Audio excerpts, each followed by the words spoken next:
পশ্চিমবঙ্গ উচ্চ প্রাথমিক শিক্ষা সংসদের সপ্তম শ্রেণীর ভূগোল বিষয়ের দ্বিতীয় অধ্যায় অর্থাৎ ভূপৃষ্ঠে কোন স্থানের অবস্থান নির্ণয়, এই অধ্যায়টি নিয়ে আজ আলোচনা করব। এই ভূপৃষ্ঠে কোন স্থানের অবস্থান নির্ণয় করা বলতে সাধারণভাবে যা বোঝানো হয়, পৃথিবীর আকৃতি যে গোলাকার তা কিন্তু আমরা প্রত্যেকেই কম বেশি জানি।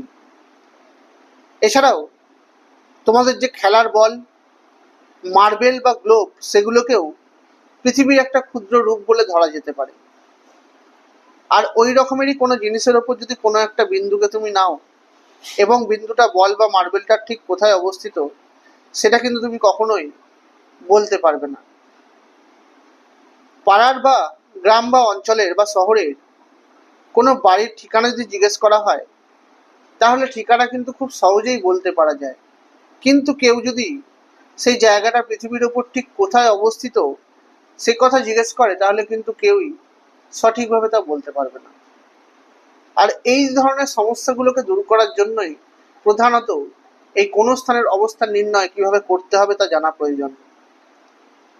অর্থাৎ সাদা রঙের যে মার্বেলটা তুমি নেবে, তার যে বিন্দুটা ছবিতে দেখানো হবে, তার অবস্থান কোথায় জিজ্ঞেস করা হলে তখন কেউ বলবে হয়তো মার্বেলটার পূর্ব দিকে, কেউ বলতে পারে মার্বেলটার উত্তর দিকে, আবার মার্বেলটা যদি ঘুরিয়ে বিন্দুর জায়গাটা নিচের দিকে বা অন্য কোনো দিকে করে দেয়, তাহলেও কিন্তু বিন্দুর অবস্থানটা পাল্টে যায়। আর তাই পৃথিবী পৃষ্ঠের ওপর এই জন্য দুটি গুরুত্বপূর্ণ রেখাকে কল্পনা করা হয়েছে। একটি হলো নিরক্ষরেখা বা বিষুবরেখা বা 0° অক্ষরেখা, আর অপরটি হলো মূল মধ্যরেখা বা 0° দ্রাঘিমা রেখা।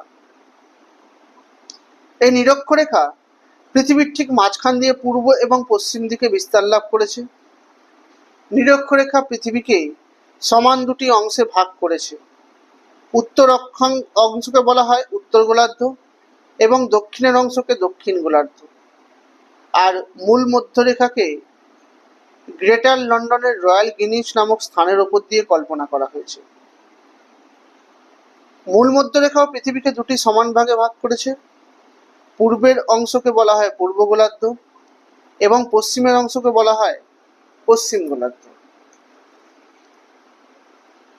অর্থাৎ অক্ষরেখার বলতে কি বোঝো বা কাকে বলে বললে বলা যায়, নিরক্ষরেখার সমান্তরালে পূর্ব থেকে পশ্চিম দিকে কল্পিত রেখাগুলোকেই বলা হয় অক্ষরেখা। অর্থাৎ পৃথিবীর অক্ষরেখাগুলি পূর্ব থেকে